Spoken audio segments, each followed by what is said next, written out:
Hello दोस्तों, आप सभी को गुलाब जामुन जैसी मीठी मीठी नमस्कार।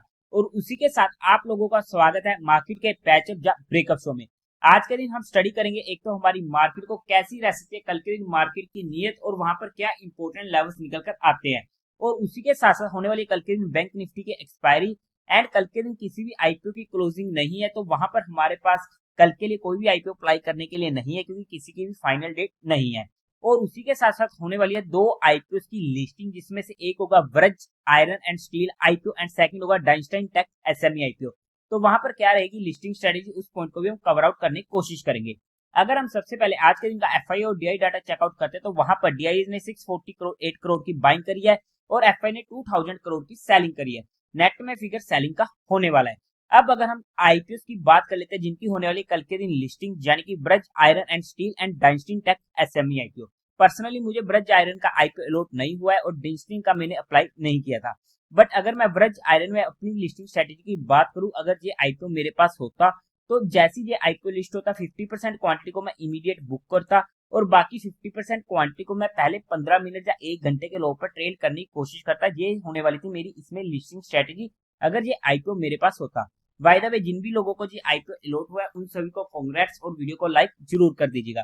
अब अगर हम बात करते हैं सेकंड डाइंस्टाइन टेक एसएमई आईपीओ की, तो यहाँ पर मैंने पर्सनली इस आईपीओ को अप्लाई नहीं किया था, बट अच्छा सब्सक्रिप्शन हमें देखने को मिल चुका था। बट एसएमई आईपीओ मेरी एक ही लिस्टिंग स्ट्रेटेजी रहती है, मेरे वहां पर रूल बने हुए हैं कि जैसी वो आईपीओ लिस्ट होती है मैं वहां पर इमीडिएट बुक करने की कोशिश करता हूँ। उसके बाद वो आईपीओ डबल हो रहा है, ट्रिपल हो रहा है, आधा रह रहा है, मुझे फर्क नहीं पड़ता। मेरा काम था लिस्टिंग लेना, मिला तब भी ठीक, नहीं मिला तब भी ठीक, एक बार के लिए मैं आउट हो जाता हूँ। क्योंकि जनरली हमें एसएमई आईपीओ में सर्किट देखने को मिल जाते हैं, अपर सर्किट या लोअर सर्किट। क्या लगना कंफर्म है? कोई कंफर्म नहीं है। अगर लगता है तो कौन सा लगेगा किसी को भी नहीं मालूम। बट अगर लोअर सर्किट लग जाता है तो वहां पर हमें दिक्कतें होनी शुरू हो जाएंगी और जब तक वो सर्किट नहीं खुलेगा तब तक के लिए हमें वहां पर एग्जिट करने का मौका नहीं मिलेगा, जिसकी वजह से मैं सर्किट के चक्कर में नहीं पड़ता हूँ और वहां पर इमीडिएट बुक करने की कोशिश करता हूँ।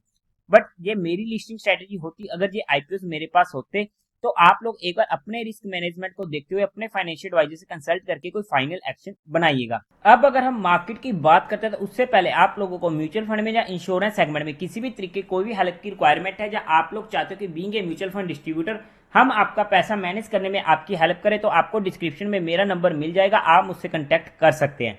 अब अगर हम मार्केट की बात करते हैं तो जैसा कि हमारी बात हुई थी कि 24,170 का लेवल हमारे लिए इंपॉर्टेंट होने वाला है और ये रेजिस्टेंस का काम करेगा। अब मार्केट खुलती है गैप अप और जैसी ये लेवल तोड़ा क्योंकि सस्टेन नहीं किया था और हमारी एंट्री हुई इमीडिएट पुट में, फिर से जो हमारे लेवल के पास है फिर से हमें इमीडिएट मूव मिल चुकी थी।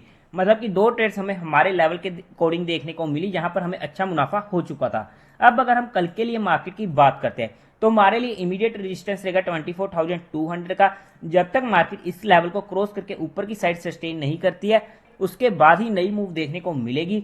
अदरवाइज हमारे पास जो मेजर सपोर्ट निकल कर आता है वो निकल कर आता है 23,890 का लेवल, और अगर 24,070 का लेवल कटता है तो वहां पर हमें नीचे की साइड की मूव देखने को मिल सकती है। तो ये हमारे पास इंपॉर्टेंट लेवल्स होने वाले निफ्टी में।